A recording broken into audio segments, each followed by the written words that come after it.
Canberra. Treasurer, good morning to you. Big announcement, Good morning, big commitment, $2 billion.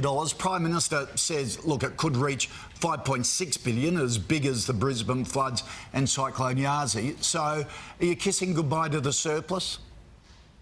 Well, the surplus has never been an end in itself. It's always been about disciplined economic management so that we would have the flexibility to respond to economic shocks whenever they occur. Now, certainly these fires are unprecedented. It's going to take some time to rebuild the communities. It's going to require significant contributions, not only from the federal government but also from the state governments.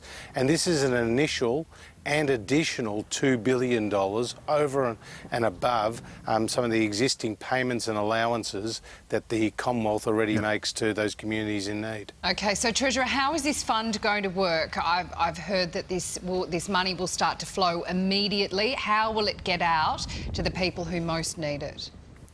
Well, as you know, we've established a new national bushfire recovery agency under the leadership of former AFP Commissioner Andrew Colvin. He'll be working with the responsible minister, David Littleproud, and the states, identifying priorities.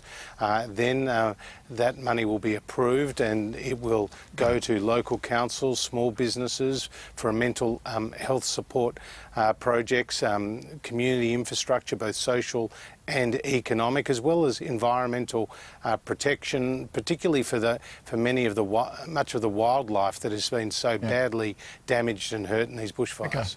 Okay. Treasurer, because this is the problem, isn't it? When you set up these things and get public servants and all levels of government involved, it just takes so long. And then the money doesn't end up being spent. As Sam was saying, it's got to get out there now. Now, Michael McCormick is saying you're going to set up 20 sort of like pop-up stores in affected areas so people can get in there quickly and start claiming some of this money. Well, that's for Services Australia, and that's ensuring that people get those allowances and payments as quickly as possible. And those adults who have been affected by the bushfires get an immediate $1,000 non-means tested, non-taxable Will your $2 billion link into that? That's on top of that.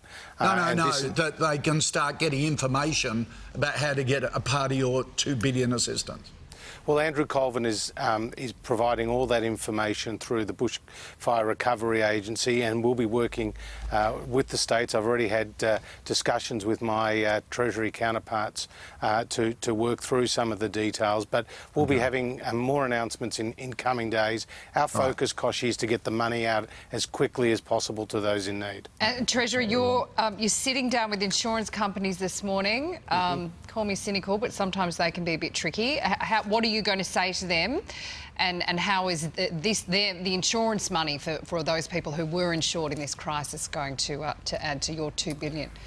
Well, the insurance companies have already mobilised assessors and recovery specialists and put them in the field where it is safe to do so. I'll be getting an update from them as to how quickly they're getting the money out to those communities. And if we can assist, then we will. And that's why I'll have also the regulators and Treasury with us today for those discussions. I mean, the insurance companies are a critical part of this response and this recovery.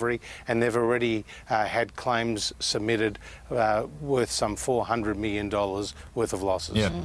Well, that's great that the wheels are turning and there is certainly a focus on getting things done quickly. Treasurer, thanks for joining us. Thanks, Kochie.